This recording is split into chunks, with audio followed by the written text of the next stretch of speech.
At kaugnyan, inilatag naman ng Malacanang ang magagandang balita na bitbit ni Pangulong Rodrigo Duterte para sa kanyang biyahe sa Laos para sa ASEAN Summit.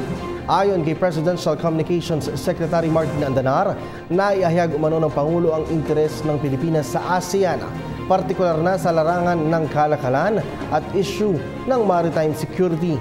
Tiniyak din ng kalihim ang pagiging bukas ng palasyo sa naging gastos nito noong ASEAN Summit. Ayon pa sa kalihim, kanya-kanya ang bayad ng bawat departamento na sumama.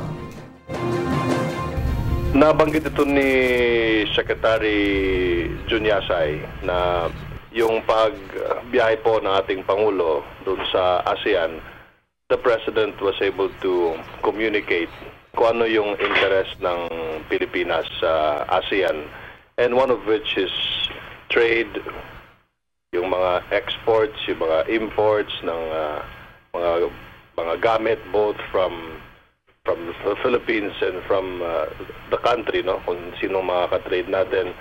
Nandyan din po yung pinag-uusapan yung maritime security, especially in the areas na malapit po sa ating bansa.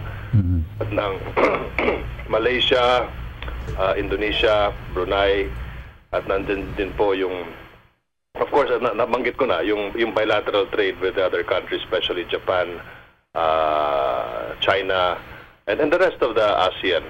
I will find out on Tuesday dun sa Office of the President. I will also get the expenses from the Presidential Communications Office. Tapos kukontakin ko rin ibang department kasi kanya-kanyang bayad kasi yung trip eh.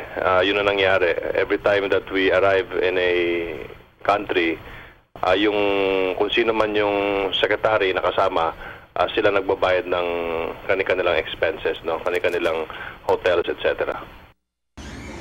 Ako po si Cathy San Gabriel. Subscribe na sa PTV YouTube channel.